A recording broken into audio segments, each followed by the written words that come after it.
hook shaped from bone, let alone steel. Big Mouth was predator, not prey.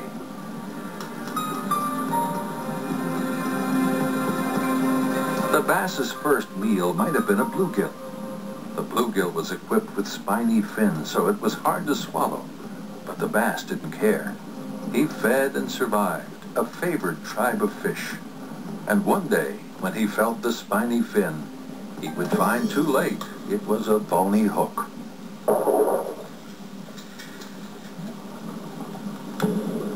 Big Mouth went on with his hungry life, but now he too had become the quarry.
In a time when bass are no longer needed for food, we fish for them anyway. The ancient tie between man and bass is not quickly or easily undone. Perhaps through the predatory fish, we hope to discover something about our own inherited nature. And so we return to the river.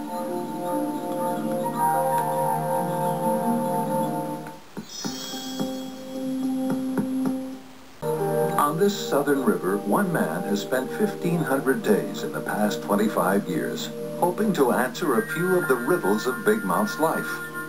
With its clarity, its wildness in a crowded century, the river is the ideal spot to study the bass and his habits, his ways of self-protection, his minor flaws that can be used sometimes to hook and catch him.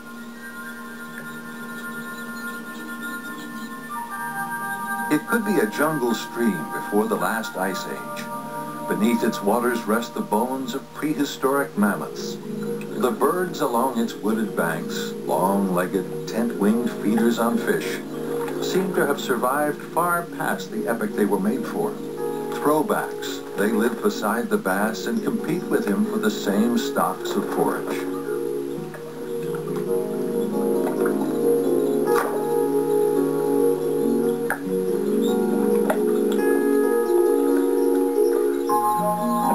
Is a fisherman, an investigative angler. He's also a filmmaker. He began his outdoor quest as a guide on the Great Lakes and shot the first movie on the phenomenal new salmon angling there in the 1960s. His later work includes 4 national television series on fishing and wildlife conservation. But to people who fish for bass, he's best known as that waterlogged guy who filmed Big Mouth, the documentary on the life history of the largemouth bass.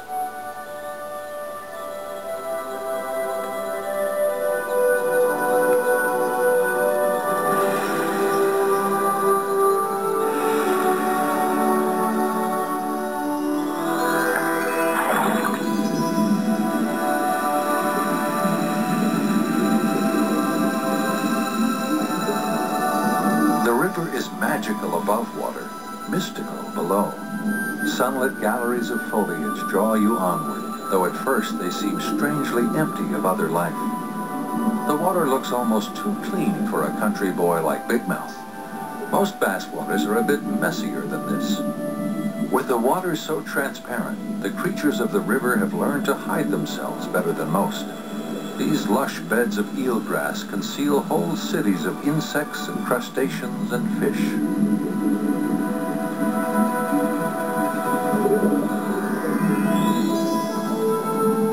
The river is clear because it carries no runoff from pavement or plowed fields, no spilling or slopping from America's perpetual toga party. Instead, the water billows up from spring holes in the riverbed, millions of gallons per day, after falling as rain hundreds of miles to the north and filtering through the limestone bedrock. It springs up here at a constant 72 degrees to bathe the bass.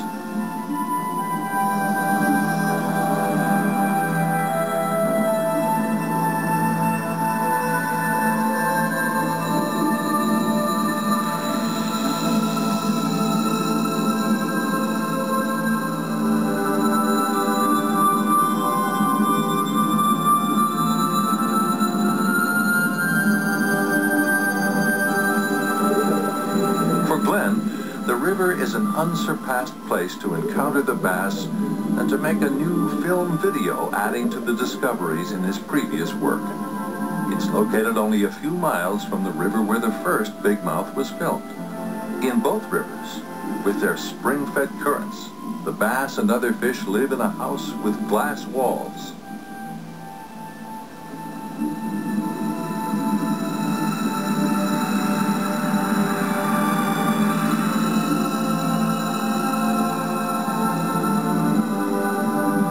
Most important, the bass in this river is the same bass that lives in other waters across the country, in reservoirs and natural lakes, in farm ponds and ranch tanks.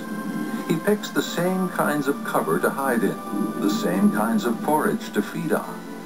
He's a tour guide to the haunts and habits of his ancient kind wherever they're found.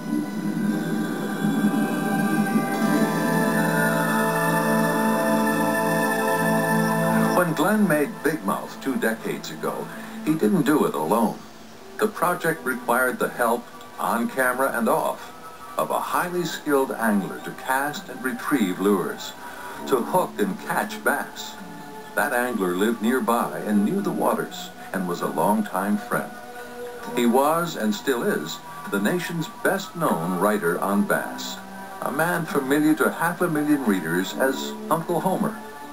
For this new project, on a different river that he also knows, he agreed to help again. The first Big Mouth film, as these classic scenes suggest, introduced bass anglers to the creature they fished for, tracing the cycle of seasons, documenting the career of a largemouth. Almost every frame revealed events that had never been filmed before.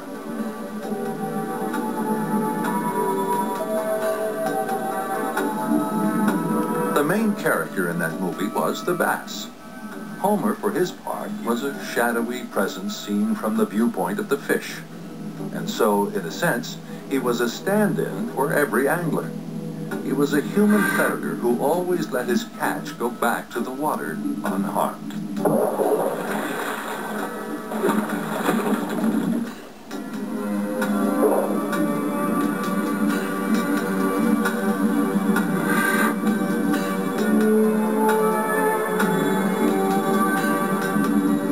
supporting cast included a host of swimming, flying, squirming wildlife, whose lives intersected, for better or worse, with the life of the bass.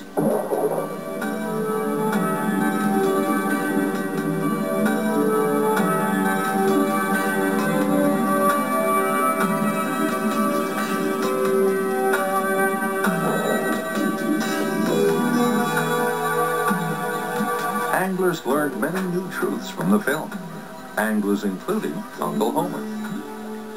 Of all the things I learned during the filming of Big Mouth, the one that haunts me the most was when I was using a deep diving crankbait, and on 2 occasions a whopper bass struck the lure and I never felt the hit.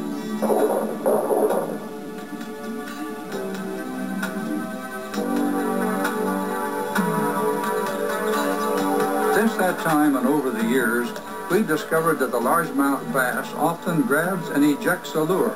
This is a common occurrence with all bass.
So, what do you do about this kind of situation?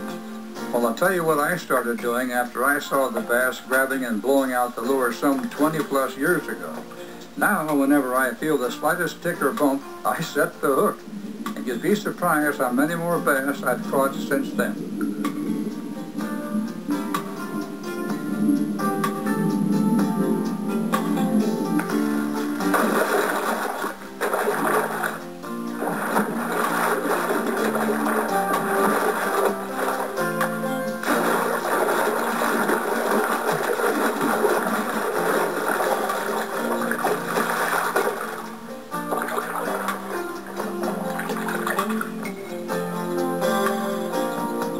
Learning from experience how to fish more effectively is the whole point of this new video. It aims to provide an experience you couldn't get on your own. An intimate underwater look at Big Mouth and his habits as they relate specifically to fishing. Both of the men you've met, working above the water's surface and below, will deepen your view of bass and put more of them on the end of your line. And from the end of your line,